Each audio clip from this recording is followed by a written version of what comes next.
নমস্কার, আমার নাম বাপি দাস। আমি কৃষ্ণচন্দ্র কলেজের 2021-24 ব্যাচের বর্তমানে দর্শন বিভাগের ষষ্ঠ সেমিস্টারের এক ছাত্র। আমি ধন্যবাদ জানাতে চাই আমাদের কলেজের দর্শন বিভাগের Dolon ma'am, Sanjay sir, Hasina madam এবং তন্ময় স্যারকে। এনারা আমাদেরকে পড়াশোনার প্রতি বিশেষভাবে সাহায্য করেছেন এবং এনারা আমাদেরকে যত্ন সহকারে পড়াশোনা করান। বিশেষ করে তন্ময় স্যারের নাম উল্লেখ না করলেই নয়।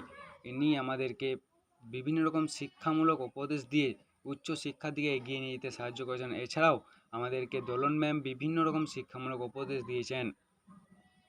বিশেষ করে তন্ময় স্যার আমাদেরকে পড়াশোনার প্রতি প্রচুর পরিমাণে সাহায্য করেছেন। এছাড়াও সঞ্জয় স্যার আমাকে প্রচুর পরিমাণে সাহায্য করেছেন পড়াশোনার জন্য।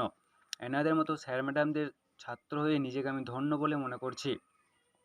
এছাড়াও আমি ধন্যবাদ জানাতে চাই আমাদের কলেজের প্রিন্সিপাল মহাশয় ডক্টর গৌতম চ্যাটার্জিকে। এছাড়াও আমি ধন্যবাদ জানাতে চাই আমাদের কলেজের অন্যান্য বিভাগের সমস্ত স্যার ম্যাডামদের এবং কলেজ স্টাফদের। আমি ধন্যবাদ জানাতে চাই আমাদের কলেজের ইউনিয়ন কমিটিকে। আমি আমাদের কলেজের পরিবেশকে স্বাগত জানাচ্ছি। এছাড়াও আমি এই কলেজের একজন ছাত্র হতে পেরে নিজেকে ধন্য বলে মনে করি। এছাড়া আমি সর্বশেষে ধন্যবাদ জানাচ্ছি আমার সমস্ত সহপাঠীদের। নমস্কার।